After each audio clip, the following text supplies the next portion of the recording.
Pemirsa, inilah kronologi saling serang antara Iran dan juga Israel. Operasi Rising Lion Israel lancarkan serangan dengan 200 pesawat jet, menyasar petinggi Korps Garda Revolusi Iran dan ilmuwan nuklir. Dua orang komandan Korps Garda Revolusi Iran dan dua ilmuwan nuklir terbunuh dalam serangan Israel ke Teheran. 12 Juni sore terjadi operasi True Promise 3. Korps Garda Revolusi Iran balas serangan dengan meluncurkan 100 rudal balistik terhadap puluhan target pusat militer dan pangkalan udara di Israel.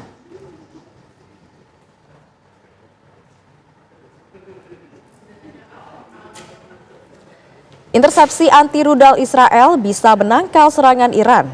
Beberapa rudal Iran menghantam sejumlah tempat di Tel Aviv dan Ramat Gan. Sejumlah bangunan di Israel rusak dan 2 orang dilaporkan tewas.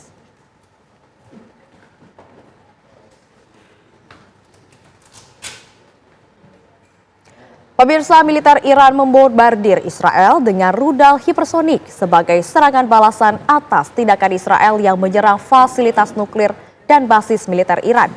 Serangan ini dilakukan dalam 2 gelombang, hari Jumat dan juga Sabtu, yang menyebabkan sejumlah lokasi di Tel Aviv porak-poranda.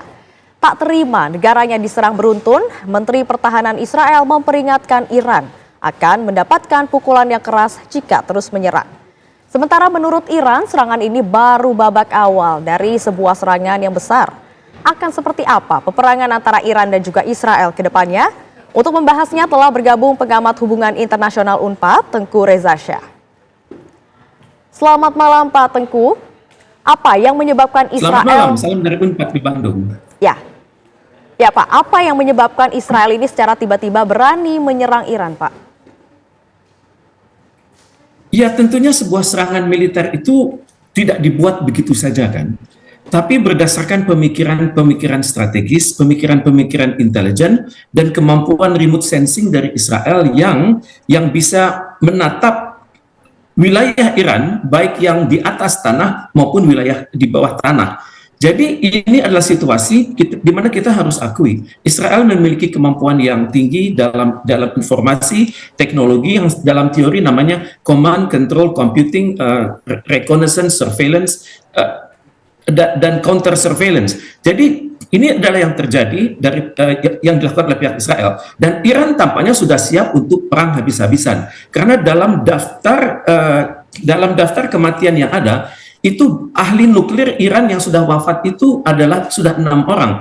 Jadi bisa kita lihat bahwa serangan Israel itu memiliki presisi yang sangat tinggi, kemudian juga sasaran yang juga sangat jelas, dan juga didukung oleh intel Israel yang ada di darat. Harus kita akui, Israel mampu mengendalikan banyak orang di Iran, sehingga tokoh-tokoh yang diincar oleh Israel itu benar-benar wafat. Misalnya ahli nuklir Iran yang wafat itu dalam 24 jam terakhir adalah Ali Bakei Karimi, kemudian Mansur Asghari, dan Said Borji. Kemudian Israel juga bisa secara sistematis menargetkan tokoh-tokoh militer Iran seperti Jenderal Gholam Reza Mehrabi, kemudian Jenderal Mehdi Rabbani, kemudian Jenderal Muhammad Bagheri, kemudian masih ada Jenderal Hussein Salami, dan juga Jenderal Amir Ali Hazideh. Jadi ini merupakan suatu target-target yang sudah diincar secara sangat spesifik, sehingga juga dengan tonase yang sangat jelas, dan juga intel-intel yang di darat yang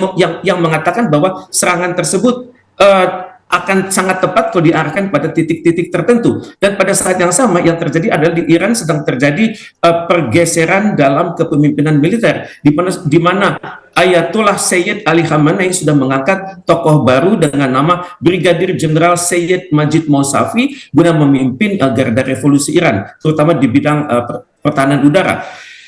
Yang unik di Iran sekarang adalah pemerintah dan pemimpin revolusi itu berada pada satu kata. Jadi mereka sudah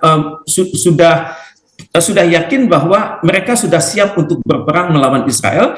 Dan uniknya, perang ini bukanlah perang darat, tapi perang misil. Kalau Iran mengatakan kami sudah bisa mengatasi serangan Israel di masa depan, tapi Israel juga akan mengatakan kami juga akan berhasil menyerang titik-titik tertentu di Iran. Tapi kalau kita menyimak penjelasan dari Jenderal Kenneth McKenzie di Senat Amerika 2 tahun silam itu mengatakan bahwa Iran memiliki 3.000 peluru kendali balistik yang dapat mencapai Tel Aviv. Jadi untuk itu kemarin baru dikirim kurang dari 200 dan saya perhatikan bahwa Iran bisa bertahan lama, apalagi wilayahnya sangat luas dan peluru kendali itu tersebar di banyak titik di Iran.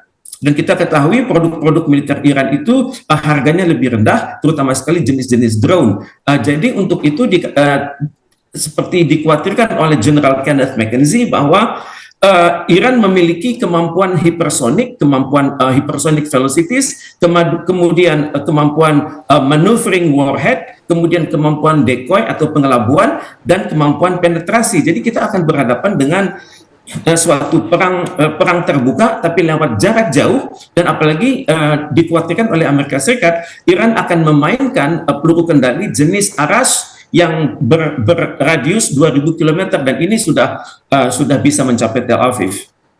Ya, Pak Tengku, ini melihat tadi seperti yang Bapak katakan bahwa Israel sangat strategis dalam melancarkan serangannya ke Iran. Ini bagaimana kekuatan dari Israel itu sendiri untuk menargetkan Iran pada saat serangan udara tersebut, Pak? Dalam menargetkan itu kan teknologi berkembang dengan sangat cepat. Informasi itu sangat rahasia ya. Jadi untuk itu Israel pertama dia sudah memiliki remote sensing yang luar biasa. Kedua, dia juga dipandu oleh pangkalan-pangkalan militer Amerika Serikat yang ada di Timur Tengah. Misalnya terutama sekali yang berada di Qatar, Bahrain, Kuwait, dan Uni Arab Emirat. Semuanya itu berada dalam radius serangan peluru kendali dari Iran. Dan untuk itu ya Iran memiliki banyak sekali strategi. Pertama adalah strategi untuk membalas ke Israel dan juga strategi untuk membalas ke berbagai pangkalan. Dan untuk itu Israel sangat mengandalkan pangkalan-pangkalan militer yang berjarak sekitar antara 275 sampai 1.700 km dari Iran. Dan secara tidak langsung pangkalan-pangkalan militer ini melindungi arah lintasan peluru kendali dari Israel. Baik Pak Teguh, kami akan lanjutkan perbincangan ini setelah segmen berikut ya Pak ya. Nantinya kami akan kembali dengan perbincangan mengenai serangan Israel ke Iran dan juga balasan dari Iran ke Israel. Ya pemirsa, kami akan melanjutkan perbincangan dengan pengamat hubungan internasional Universitas Padjadjaran, Tengku Reza Shah. Ya, selamat malam Pak Tengku, kembali kami lanjutkan perbincangan yang tadi. Pak, selamat malam. Ya, melanjutkan pertanyaan yang tadi nih Pak, bagaimana untuk kekuatan serangan balik dari Iran ke Israel sendiri, Pak? Saya perhatikan infrastruktur teknologi Iran itu memang luar biasa ya.